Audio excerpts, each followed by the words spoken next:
When two kids trade their snack or they trade a couple of baseball cards with each other, when you have that happen, that's called bartering or trading. And it works because two different people are able to exchange things that they value equally with someone else, getting the thing that they actually want.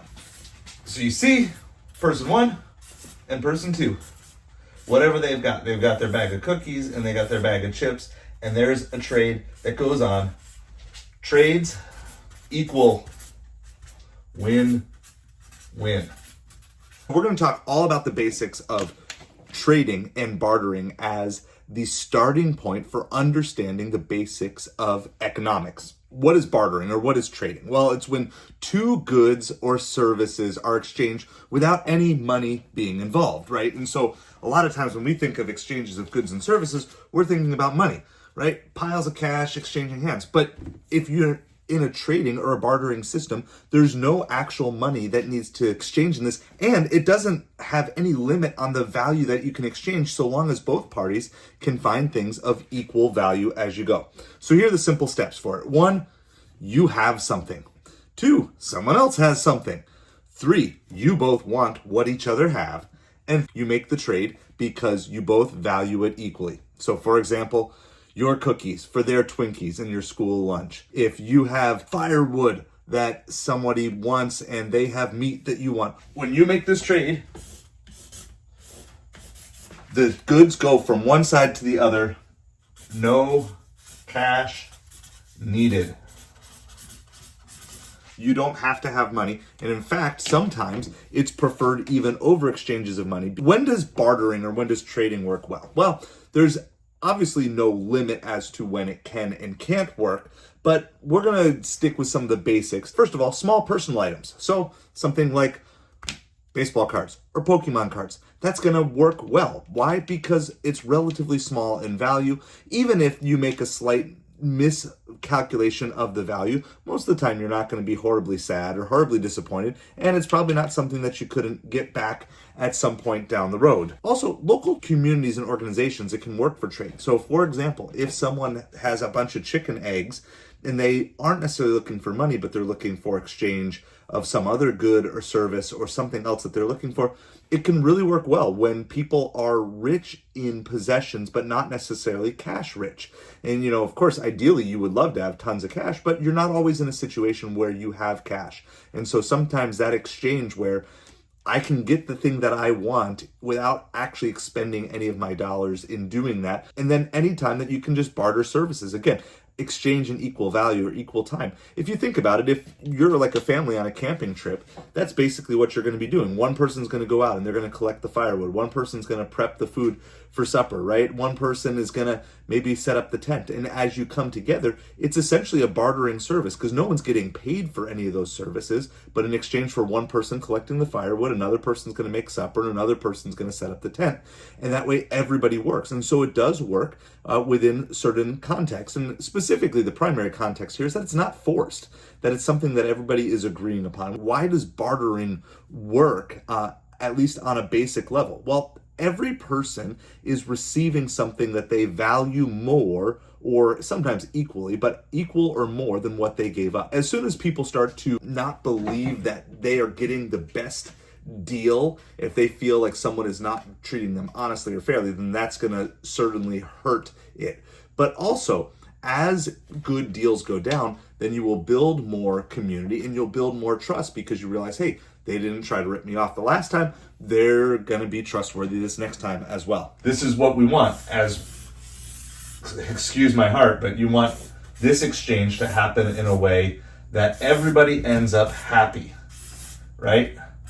And everybody feels and everybody understands that what they're getting out of this deal is going to be more helpful. And so we're going to just talk about two kind of basic contexts here: fair and friendly. And we're going to talk about when it's not. Obviously, if it's not fair, to not make the deal. If it's not friendly, if it's feeling compulsed or forced, then we're going to talk about that a little bit here as well. How do we actually make this go down? Because it can't always just be the same as, well, I have one thing you want, you have one thing the other person wants. So how do we make this work? Well, we're going to talk about this idea of negotiation. So negotiation is when you maybe don't see exactly, or you don't view both sides of the trade as completely fair. Sometimes it could be you feel like you're not getting quite as much, or sometimes it might be you actually feel like you're not giving up enough in exchange for the card. I recently had that at a recent trade night at our card shop. There was a card that I wanted, and there was a card that they wanted of mine, but it was just not fair for them. I would have been getting a much bigger card for them, and I didn't want to put any cash in it, and they weren't interested in any other cards. So we tried to negotiate to get to a meeting point, and it didn't work. And that's okay. Sometimes that's going to be what happens. It is normal in negotiation to sometimes offer a little bit more, to have a little bit of give and take, to meet in the middle ground. Good barters, good trades are going to sometimes take compromise, sometimes from one party, sometimes from both parties. Be kind. You want to be not pressuring the other person into making the deal, and give them that freedom to walk away. Now, when we talk about sales and salesmanship later on down the road, obviously there is going to come a point of closing a sale. At a basic level, bartering and trading should be a win-win for everybody. And you always have the right to speak up if the trade is not feeling right. If this deal that you're working out and you're feeling like, well, I know they look similar and I know everything's close, but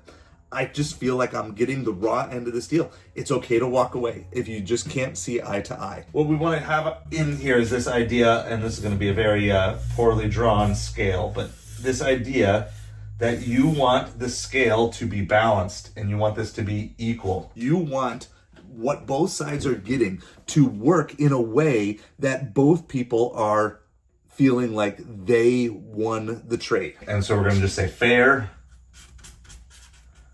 for both. That's the goal here. We want both sides to feel like they're getting a fair deal. Now, here's why. Because let's say you were to pull off a rip-off trade and you get the way better end of the deal and you use some subversive or tricky language to do that. What's going to happen is maybe that works once or twice or with new people, but after a while, nobody's going to want to barter or trade with you, and you're going to get a reputation of someone who is ripping people off. And I know the local card shop that I had in my town growing up, it was always joked about by us kids as it was the rip-off shop. Everybody knew not to go there because they weren't just trying to make a profit. They were basically stealing from kids. How do we get to the valuation of things? First of all, you need to understand the basic concept of supply and demand. Just because something costs $1 to make doesn't mean that it's worth $1 on the open market.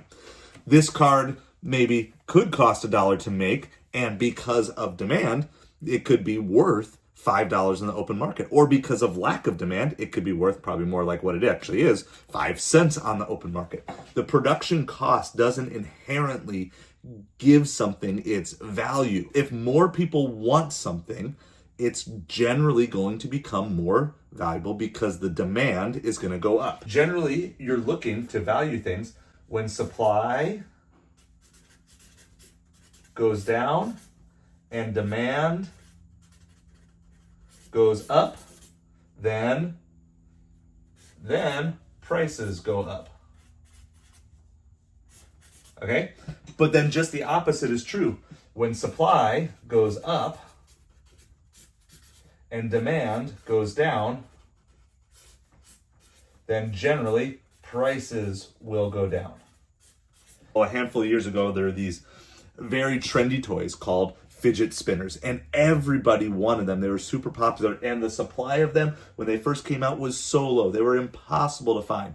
You know, a store would get a shipment of 20 of them in a box, and they would sell out within minutes. Why? Because the supply was low, the demand was high, and so therefore the sales were through the roof. Fast forward maybe 6 months, certainly a year and a half later, and they had produced millions and millions of these fidget spinners, and they were just sitting on shelves. Why? Because everyone who wanted a fidget spinner had one, and therefore the demand had gone down, but the supply had gone through the roof. So what's the difference? The same fidget spinner was being sold the whole way through, but the overall desirability went down and the supply went up, therefore the prices went down. This can also be external factors too. So with like sports cards, when a player goes on a hot streak, right? So if a quarterback throws 4 touchdowns a game for 6 straight games to start the season, the value of his cards are going to go up. Not because the cards became any more rare. The supply didn't change. The supply is exactly the same, but the demand went up.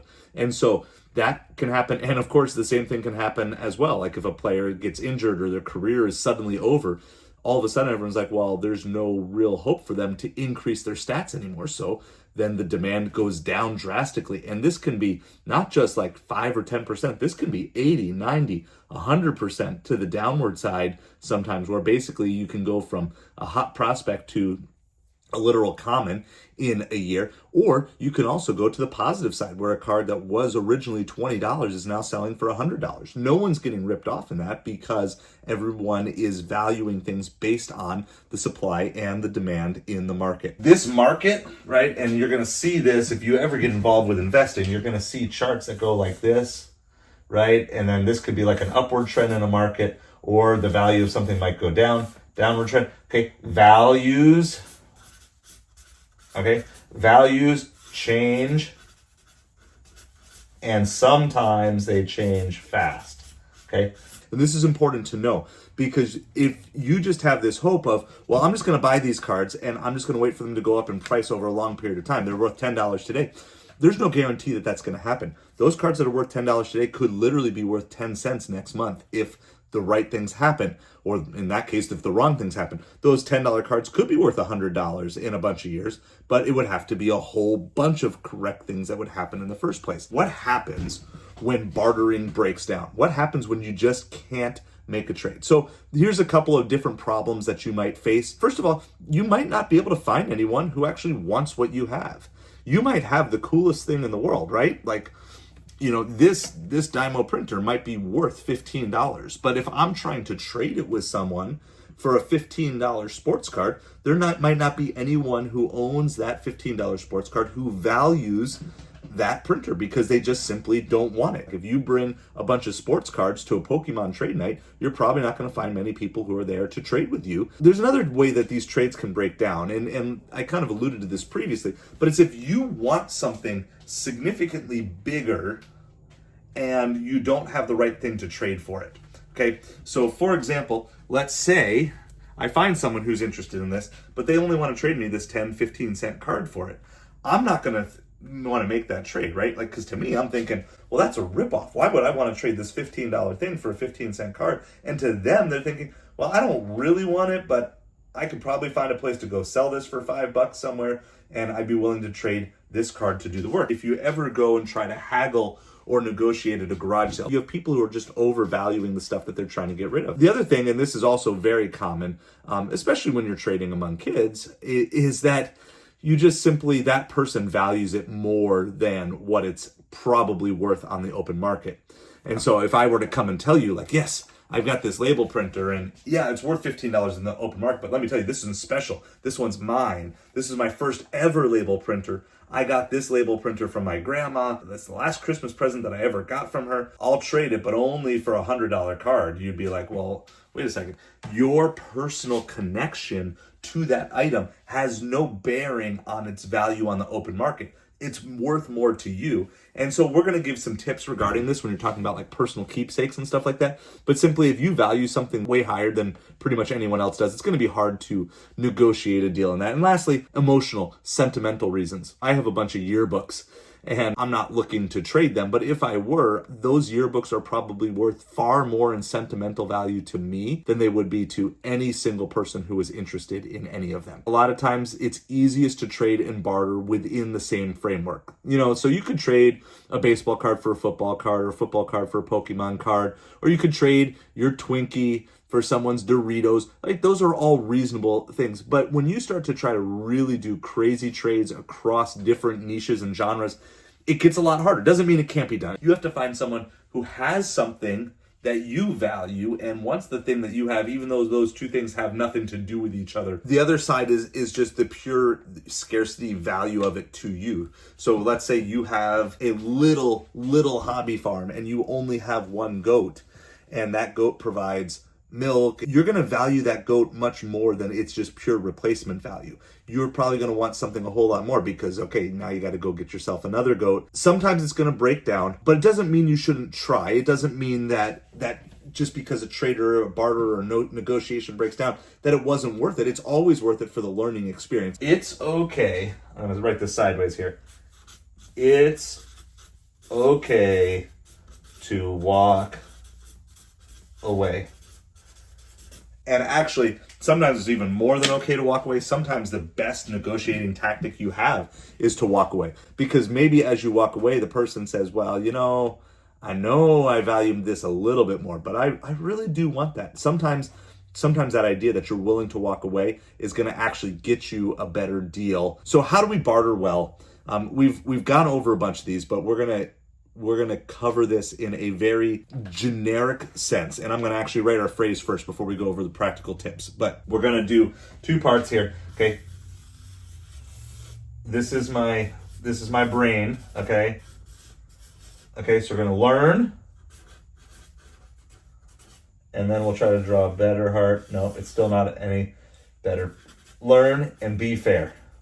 This is how you barter and negotiate well. You learn and you be fair. First thing is you need to know what your items are worth. And there's a lot of different ways, and depending on what you're trying to value, there's a lot of different things you can do. One of the simplest ways to find out what a lot of things are worth are look up sold listings on eBay. Now, if you're interested in getting going on an eBay account, I actually have an entire video on the channel that shows you how to get set up on eBay so you can start working and learning a little bit on that side. You just need to know. And so there can be different price guides, there can be different valuations. You can sometimes even go to a retail store. So if you want to know how much is a dozen eggs worth, go to your grocery store and then say, okay, these are a dozen eggs, these are organic eggs. If you don't know though, don't ever assume that you know. So many people have not necessarily gotten ripped off, but they've basically given up a lot of value simply because they haven't done the work or the research to know what they have and how much it's actually worth. This is the joy of thrift store hunting and garage sale hunting, looking for items that maybe are mispriced or underpriced. In the real world, it's not fun to be on the other side when you realize, oh, I just traded away this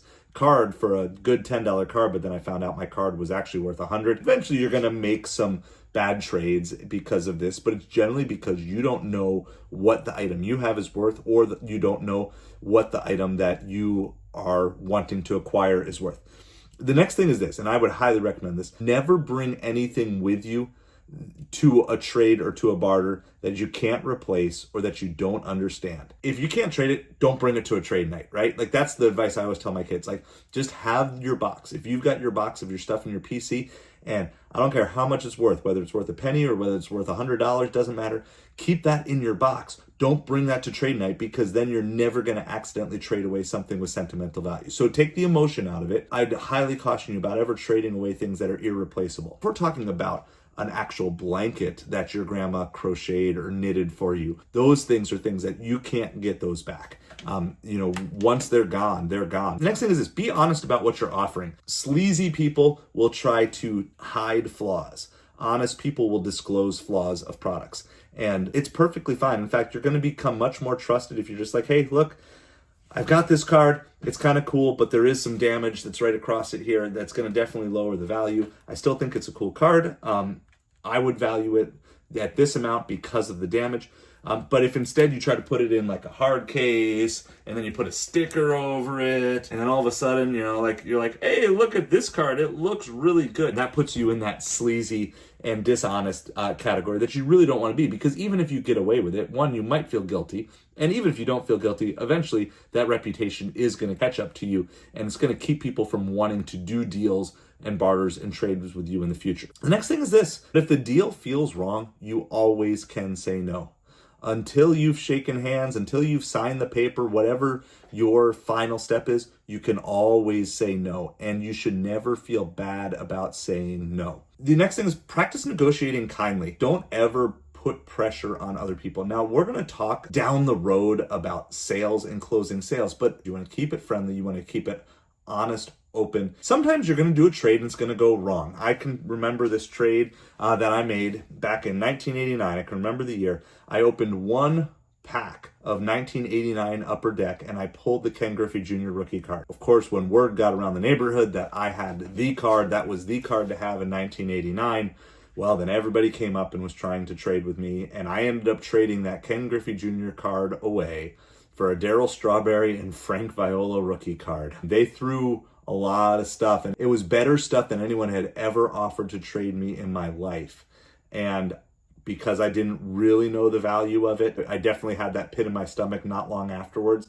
And then I had to figure out and learn why I got the raw end of the deal. I certainly did not do my research. I didn't know what I was doing. I should have kept that card, held on to it. You want to learn, you want to get better. Trading, bartering, it's going to be a skill. Start small. Know you're going to make some mistakes, learn fast, and have fun as you do it. Before we get to our final takeaways, there's a couple other things that you really want to be doing, which is you want to have a way of tracking all this stuff, especially when you're first learning. This is why I created a inventory and trade tracker setup for you to use so you can start figuring things. It's going to give you all the things that you need to both find the value, to analyze your trades, to analyze your emotions for your trades. It's great if you've got kids who are just getting into trading, or even if you are new to this. I talk to a lot of people and they say, like, I just am not comfortable with this whatsoever. I want you to get comfortable with it because there's a lot of great opportunities out there. And this trade tracker and inventory tracker worksheet, it's going to help you so much with understanding what you have. I'm going to get my kids started on it this summer,